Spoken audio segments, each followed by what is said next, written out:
बीना refinery BPCL के 5 kilometre के no development क्षेत्र में कंपनियों के द्वारा किए गए अवैध निर्माण को लेकर स्थानीय प्रशासन ने 30 तारीख तक का अवैध निर्माण हटाने का आदेश दिया था। लेकिन रिफाइनरी प्रबंधन के पत्र के बाद बिना अनुमति बने अस्थायी निर्माण को नहीं हटाने रिफाइनरी प्रबंधन ने प्रशासन को न हटाने के लिए पत्र लिखा। इसको लेकर विधायक निर्मला सप्रे ने रिफाइनरी की सुरक्षा पर सवाल उठाए हैं। गौरतलब है कि बीना रिफाइनरी के आसपास 5 किलोमीटर का क्षेत्र नो डेवलपमेंट जोन घोषित है।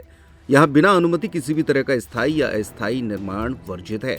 कुछ कंपनियों ने सुरक्षा नियमों की अनदेखी करते हुए इस जोन में अस्थायी निवास बना लिए। इसकी अनुमति एनडीजेड समिति से मांगी गई, लेकिन समिति ने इसे खारिज कर दिया। सुरक्षा कारणों से तहसीलदार अंबरपंथी ने अवैध निर्माण हटाने के सख्त आदेश जारी किए थे। 30 दिसंबर तक निर्माण हटाने और 31 दिसंबर से कड़ी कार्रवाई की बात कही थी। लेकिन अब रिफाइनरी प्रबंधन ने एक पत्र भेजकर भारत सरकार की महत्वाकांक्षी योजना का हवाला देते हुए सुरक्षा की पूरी जिम्मेदारी ले ली है। इसके बाद प्रशासन ने कार्रवाई रोक दी है। तहसीलदार अंबरपंथी का कहना है कि वरिष्ठ अधिकारियों से सुझाव लिया जा रहा है, इसके बाद आगे की कार्रवाई होगी। मैडम, बीना रिफाइनरी के आसपास 5 किलोमीटर का जो नॉन डेवलपमेंट का क्षेत्र था, लगातार वहाँ पे निर्माण काम कंपनी द्वारा किए गए थे। प्रशासन ने अल्टीमेटम दिया था 30 तारीख तक। 30 के पहले अगर आपने अभी निर्माण नहीं हटाया तो 31 तारीख को सख्ती से कार्रवाई करेंगे। आज 31 तारीख हुई, लेकिन अभी तक कोई कार्रवाई नहीं की। क्या करेंगे इसके लिए? देखिए, मेरे संज्ञान में है, लेकिन मैं आप सभी को बताना चाहती हूँ कि हमें विकास चाहिए, परंतु सुरक्षा से कोई समझौता नहीं होगा। और मैं आप सभी से कहना चाहती हूँ कि यदि कोई नियमों का उल्लंघन करता है या सुरक्षा से खिलवाड़ करता है तो ऐसी स्थिति में मैं स्वयं जमीन पर किसानों के साथ खड़ी रहूंगी और आंदोलन के लिए भी तैयार रहूंगी।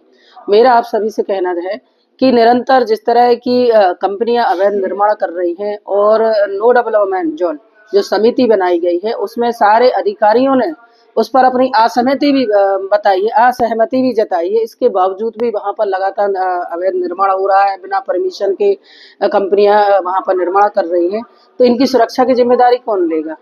तो मेरा तो है कि यदि सुरक्षा के साथ हमें विकास चाहिए, क्योंकि बीना में जो इतनी बड़ी रिफाइनरी है ये माननीय हमारे प्रधानमंत्री नरेंद्र मोदी जी के द्वारा, कि इसलिए कि वहाँ का विकास हो, वहाँ के लोगों को रोजगार मिले। परंतु सबसे पहले मेरी प्राथमिकता है बीना के सुरक्षा के लिए। बीना की जनहित की सुरक्षा मेरे लिए सर्वोपरि है। यदि उनकी सुरक्षा के खिलाफ यदि कोई भी काम कदम होगा तो हम सभी किसान भाई मिलकर वहां पर आंदोलन के लिए बाध्य होंगे। उस संदर्भ में जो एनडीजेड नॉन डेवलपमेंट जोन में जो भी नोटिस जारी किए गए थे उसमें 30 तारीख इनको खाली करके नियत की गई थी। उस संबंध में रिफाइनरी प्रबंधन के द्वारा एक पत्र जारी किया गया है कि उनका बहुत बृहद स्तर पर पेट्रोकेमिकल के अंदर जो निर्माण कार्य जा रहे हैं वो निर्माण कार्य चल रहे हैं। अगर ये कंपनियों को कहीं दूर जाती हैं या कहीं जाती हैं तो उनके काम प्रभावित होंगे और उनको बहुत ज़्यादा दिक्कत होगी। तो उनके द्वारा एक प्रबंधन के द्वारा एक पत्र जारी किया गया है कि जितनी भी जो कंपनियां उनके कुशल कर्मचारी हैं, सेफ्टी के सारे मेजर्स उनके द्वारा इशू किए जा रहे हैं और उनके द्वारा जो है चाहा गया है कि वो कंपनियां जो हैं वो वहीं बनी रहें, जिससे कि जो पेट्रोकेमिकल का जो निर्माण कार्य है वो अपने तय समय पे निर्धारित हो सके। चूंकि भारत सरकार की वो एक महत्वपूर्ण योजना है जिसमें कि निर्माण कार्य बहुत जरूरी है।